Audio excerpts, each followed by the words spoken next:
there's definitely going to be spoilers in this. Cool. So I saw X-Men Dark Phoenix on Sunday. About almost a week after it came out. I think it came on the 7th over here in the UK. I had low expectations for this movie and they were met. That's not a good thing. This is basically me in the movie theater. What? What? Huh? But that's an X-Men 3. Oh, that's nice. That was really cool. No. What? Okay. Okay, so basically how I feel about the movie is like this. All right, imagine like you have a bottle, right? And you're like, you know, I'm gonna do something really cool and do something really helpful to the world, and you know, I'm gonna recycle it. So you have the bottle, right? You got this really cool bottle that's really useful. You're gonna recycle it. And then you take off the top because you know you can't recycle the tops of bottles, or at least a lot of them anyway, because they're not widely recyclable. And then you put the bottle in the recycling area. Cool. Then you have the cap. That can't be recycled. So you put it in the trash. That's what this movie is. It recycles beat for beat, like what feels to be like 60-70% of X-Men 3 The Last Stand. Basically what I'm trying to say is that this movie's recycled trash. And that's not what you want. The core of X-Men Dark Phoenix is Jean Grey basically becoming the Phoenix in some way or another. And the basis of it is that she had her mind have barriers in them by Professor X trying to protect her from the truth / herself and so on. And that literally is most part beat for beat the core. No, that's not literally most part. That is the core of what happens in X-Men 3 The Last Stand. Professor X puts barriers in her mind during their sessions when this character that's come out that's known as the Phoenix is coming out after she dies in X-Men 2. And it's just, oh, it's just so frustrating. It's literally like Fox just got super lazy and said, you know what? Let's remake the worst movie ever that we've ever done and then not think about the comics at all. All right, no, a little bit. Let's think about the comics, but overall, forget the comics. Let's remake our trash movie and do it better, but not better. See, recycling trash. Like I said, I don't deny that this movie does relate a bit more to the comics than X-Men 3 Last Stand. They are actually in space, which is great. That's nice because I remember listening to the commentary for X-Men 3, because I was one of those people that, yeah, you know what, it's a bit weird to have them going out in space. Now, this is before the big comic book movement where it's acceptable or understood or fathomable to have these kinds of things out in space, blah, blah, blah, which is weird because like Star Wars and Star Trek exist, but whatever. However, it's hinted at in Apocalypse that there's this kind of phoenixy, fiery bird type thing when Jean Grey saves the end of the day. And that's kind of forgotten because the whole point, the whole point of like the Phoenix Force, or not the whole point of it, but a large portion of it that's kind of drawn to the X-Men is the fact that a Grey, so that means like Jean Grey, and obviously I'm gonna say Summers now, but Hope Summers and Rachel Summers, and basically anyone that's kind of related to Jean Grey in some way or another, her child or half sister or cousin or whatever it is, the Phoenix Force is drawn to them as the perfect host for the Phoenix Force. And it accentuates the powers, blah, blah, blah. Now, as I said before, in Apocalypse, they kind of showed that fiery thing. At the beginning of this movie, when they're in space, again, good, the Phoenix Force is going for the X-Men and not being drawn to Jean Grey until she puts her attention to them. Now, at this point, everyone that they've gone out to save in a space shuttle has been saved, and she's still in the space shuttle, and then she ends up dying. And funny enough, because Jean Grey died in X-Men 2, the barriers were lifted in X-Men 3, and what do you know? This is what happens in this movie. She dies because of the or gets blacked out. I don't think she dies, but she dies. And the power overpowers her, and she blacks out, she comes back, and the barriers are starting to lift. And she basically is this emo girl for pretty much throughout most of the movie. And we're just like, what? Like, this emo girl, like, don't get me wrong, I'm down with emo chicks. I'm super down with it. But in the context of the movie, it was like there was no sort of fathomable, yo, this character is super strong and she's gonna destroy something any moment in time. It's like, it felt like a powered up Jean Grey. And I think that's something that I do give X-Men 3 for. When they showed it, she was a lot more powerful than Jean Grey in the X-Men movies. Although, to be fair, Jean wasn't all that powerful in the movies anyway, until she got the Dark Phoenix, so you saw a drastic increase. Whereas right now, it's just like she's not powerful and then she's a bit more powerful. It's not good. Also, I get it. The X-Men movies, the whole franchise, are more a series of movies that are kind of individual stories with light connections, right? Like, they just happen to have the same actors. But you'd expect this movie has actually more actors in it, in the franchise, than the original trilogy did, that are connected. And you'd expect maybe a bit more, right? And there's no real connection. There's a couple words here and there that show connection, and I just expect more from one of the oldest franchises in comic book movies, or at least current comic book cinema. And there's nothing. Or rather, no, there's nothing. Like I said, there's a couple of words. And the problem with this, for me, is one of the most prevalent characters that the movie's about, Jean Grey. Like I said, they had the Phoenix in Apocalypse just a little bit, and in this movie it means nothing. There was no reference to it other than we as comic book nerds know that what that meant. But beyond that, they didn't reference that happening to her in any way, shape, or form. It all starts from the moment the Phoenix goes into Jean Grey.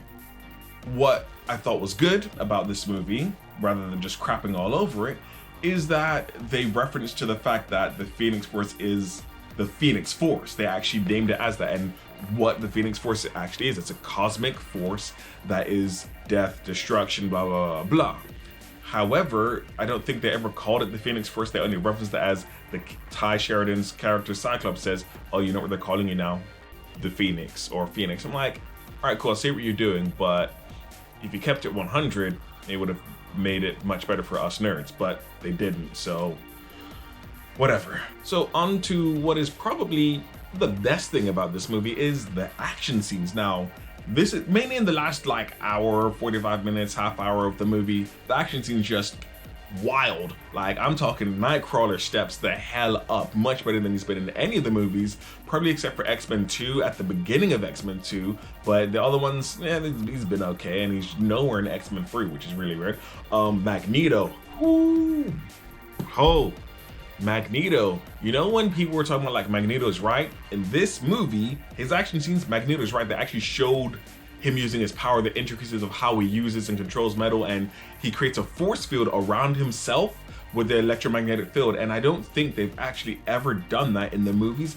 And that was cool to show his power levels, because I think none of the movies have really shown Magneto's power level and properly and done it justice. The closest you get is at the beginning of X-Men 3, I think it is, or maybe somewhere in the middle, when he's breaking Juggernaut and all the other people out, and that's just, he's just throwing things around. This one shows the strength, and like, don't get me wrong, Apocalypse kind of showed that like a little bit, but like it didn't feel the same, like in terms of the knowledge of his power. At the end of the movie, Phoenix's power, good, but again, visually, it's the same as X-Men 3 with her breaking them down into molecules, and they looked a bit more dust related than molecules and stuff, but it looked visually good, and yeah, it was nice. And Quicksilver slow motion at the beginning of the movie, or well, near the beginning, amazing again, and they kind of make fun a little bit, which I like, and they showed a bit of her, Jean Grey, perception, a bit of her perception, which was really cool. But admittedly, speaking of the action scenes, there's a part where they found Jean Grey where she is, and they're fighting like Cyclops and Magneto and Professor X, sort of, Beast and everything. They're fighting each other, and out of nowhere, Magneto just pulls up a train from the subway and just drags it in behind him, like apparently to like stop people from getting into the building that they're in, but there's windows on the second floor that people can just get into, like Beast and a couple other characters that were there. I'm just like, what? How is that stopping anything? Like, that to me was just to say, hey, this character is really powerful, he knows what he's doing with metal. And I'm just like, but there was no reason to do it other than visually for the audience. There was nothing in context apart from maybe keeping them out, because he says like, hold them off as he's walking in. I'm just like, as for the acting, it wasn't bad. People were, a lot of people were thinking Sophie Turner is horrible, blah, blah, blah. I'm like, you know what? I believed her role. I think a lot of people just need to remember that sometimes actors are told to act a certain way. Yeah, it didn't blow me away. It was just, they came in, they said some lines. I felt certain parts of emotion and so on, but yeah, it was okay. Fassbender and McAvoy did their thing. I really like Ty Sheridan Cyclops. I'm sad that I'm probably never going to see it again, because I think he'd do a really good job with bringing that character to more life and being that lieutenant character that we all want. Also, I guess I kind of forgot to touch about this because they were so boring. The villains. In terms of their reasoning behind what they're doing, it's okay, I guess. I mean, all they're trying to do is just make sure their planet survives, but it didn't feel relatable. It was just like, well, we're gonna take over this planet in a hostile manner and use the Phoenix Force to do it. As opposed to, even say, in Captain Marvel with which is interesting because literally this movie feels very Captain Marvel-y, actually, because you've got a woman that's being told she can't control her powers because of her emotions by people, and then by the end of the movie, she doesn't learn to control them. She actually kind of just dies, and the Phoenix Force lives on, which, yeah. It's kind of like a trashy Captain Marvel, which is awkward to say because I wasn't the biggest fan of Captain Marvel. I loved the movie, I enjoyed it, but in terms of overall MCU, no. But anyway, that's a side point. That's a side point. The villains just were dry. They were shapeshifters that could turn into them, and I didn't feel like I cared about them. There were no emotional connections, and there's no emotions in this movie. The movie felt very flat emotionally, and that's a big thing for me when it comes to comic movies. And comic books overall, I want to feel something, and I didn't feel anything. Like, again, I spoiled the end of the movie already, but there's a part in the beginning that was spoiled for me by Jimmy Kimmel. Raven dies, and I didn't feel anything. I was like, yo, that's sad, I guess, but beyond that, nothing. I'm just really upset that this is effectively the last X-Men movie released by Fox. It's the last X-Men movie franchise by Fox, and it's sad that it's this movie, and it's just not good. I wanted something really good because sometimes Fox hit the nail on the head when it comes to the X-Men movies. Like Days of Future Past is amazing. I personally love X-Men 2, which is, yes, a very long time ago, but that was great. First Class was great. And you have Apocalypse, and you've got this, and you've got Wolverine Origins, and you've got Logan, which is great. I wanted this to be, maybe it couldn't be on the Logan level, I guess, but Days of Future Past, the story they're telling could have been really good, and it just wasn't. Maybe they can release New Mutants in time. It's unlikely because I think the deal has gone over now, and I think that's completely scrapped. But if they do get to bring it out, maybe they create a whole new New Mutants movie. If they bring it out and it's not the Fox one, I do want to see a Fox cut of that. That'd be really nice. In terms of my opinion of this movie, I think further than what I've already said, I didn't leave the cinema saying I want my time back. And if that's the best you can say about a movie, if you are gonna see this movie, personally, I don't advise seeing it in the cinema unless you're managing to see it for free in some way or another. But if you want to see it for visual effects, definitely see that. If you want really cool action scenes, definitely in the cinema, this is going to be the best place for you to see it. And if you want to pay like trivia, as it were, to seeing the final X-Men movie in a movie theater and watch it on the big screen, this is the movie that you're gonna do it to. But if you just want to see like a good movie, no, this isn't worth it. I would just say definitely see it in the DVD. Anyways, dudes, surprisingly, I didn't say this at the beginning. If you could leave a like, comment, subscribe, hit the notification bell because I do videos weekly again, and all that jazz.